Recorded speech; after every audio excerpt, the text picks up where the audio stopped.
That's right, track mode. Guy's car sounds so good.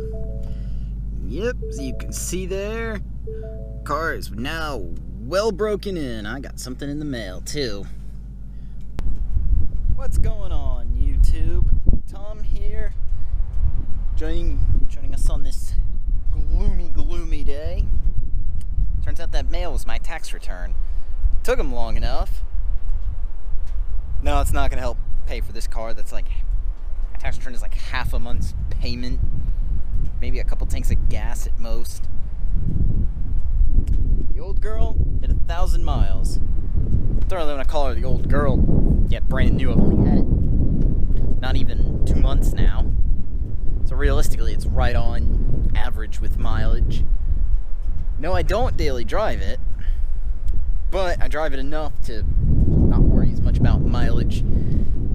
Keep running into people saying that they're looking at buying another car to go with their Mustang because they want to keep miles off the Mustang. No, I bought a Mustang to put miles on the Mustang. I want to make sure this car gets plenty of miles.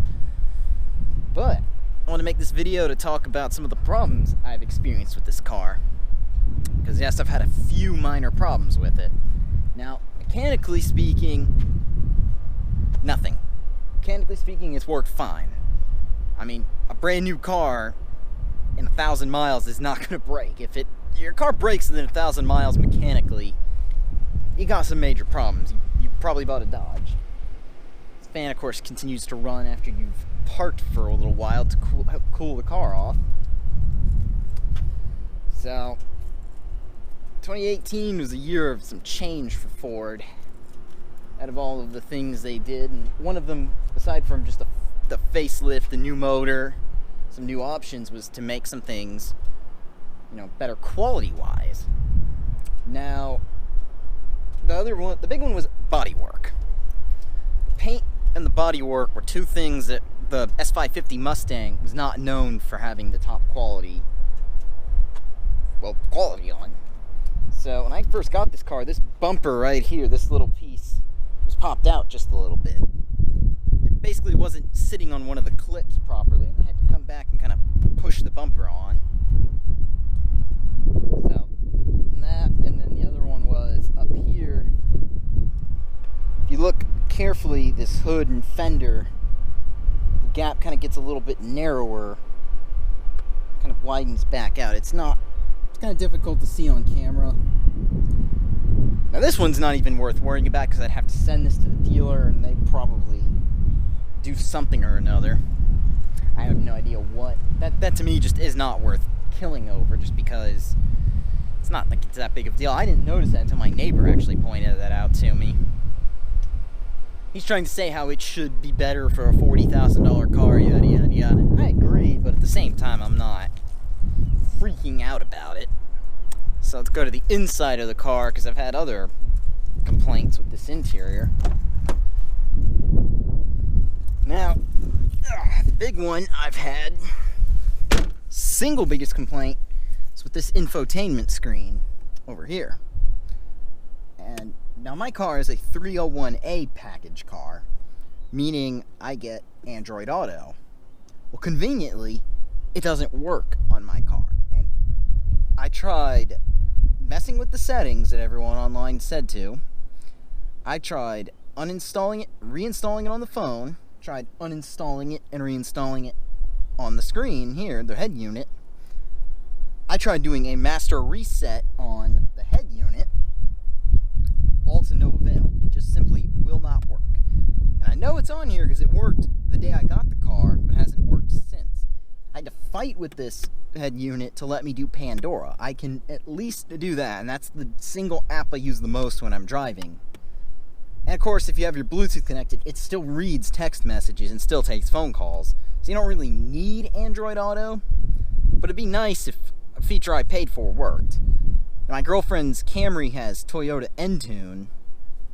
It's equally as crappy of a system. It doesn't work on her car either, so I've come to the conclusion there is no better system.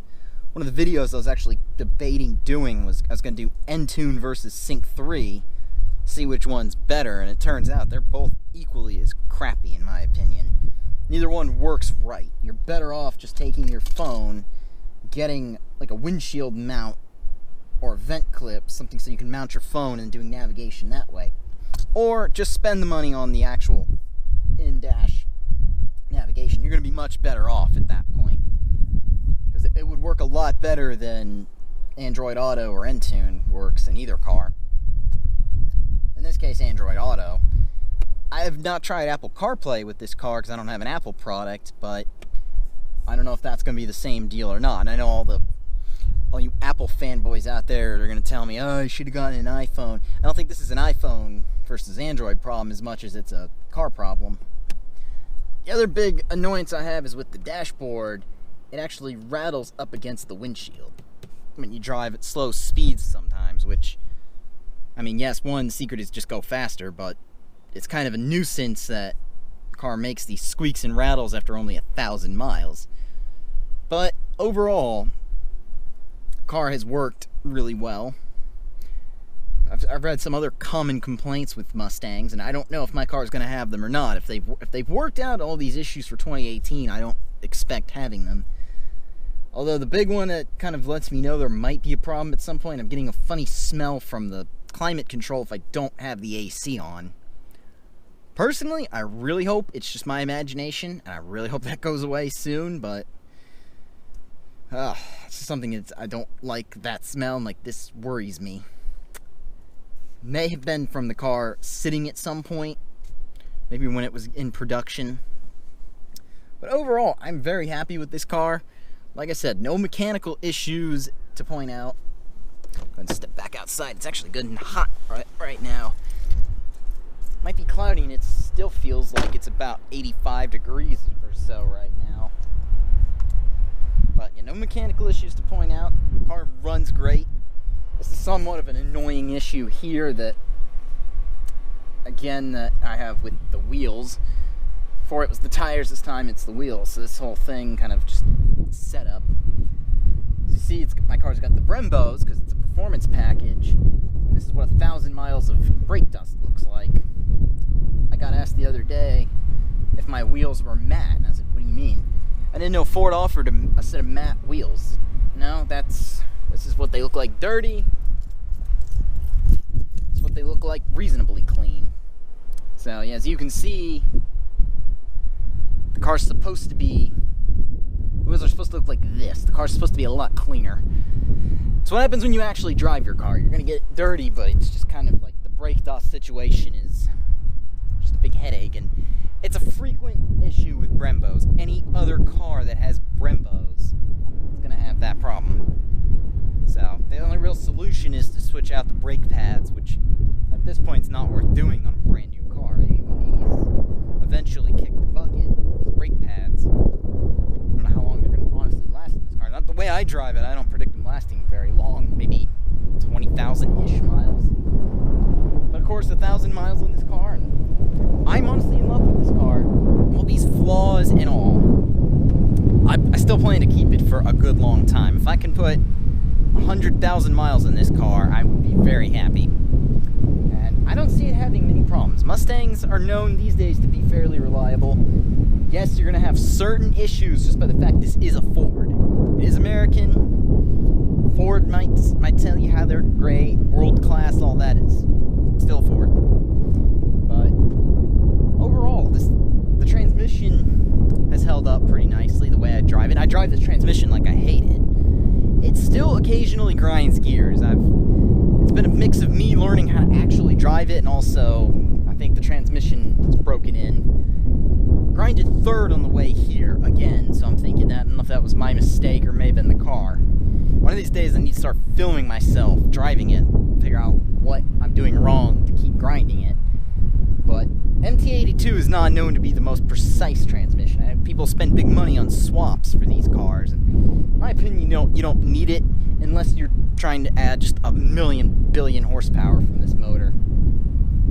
But overall, the paint, I must say, is in really good shape. Ford definitely has fixed the way they do paint, because this paint is really nice. I haven't found any major defects in it. So, actually, no. Well, the other, I'm gonna nitpick. There's one other small nitpick I guess I'll mention. On the S550, this is your little piece here that comes off to reveal the keyhole. Very small amount off.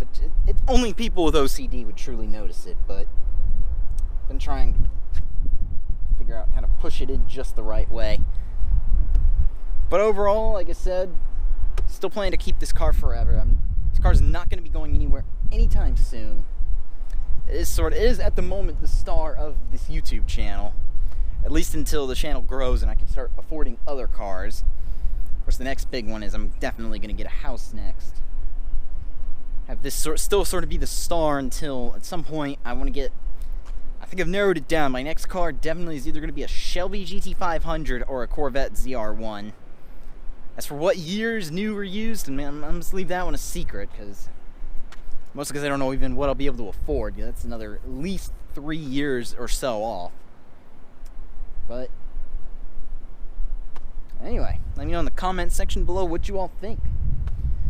Let me know about your other experiences with the S550 Mustang, because I want to hear problems anyone's had, because mostly because I want to know, like, what am I going to have with this car? Should I be worried about any future problems, or did I make the right choice and it's going to be a bulletproof car for life?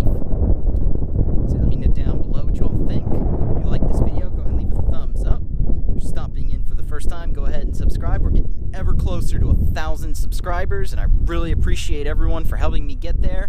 Anyway, take care. Have a good day.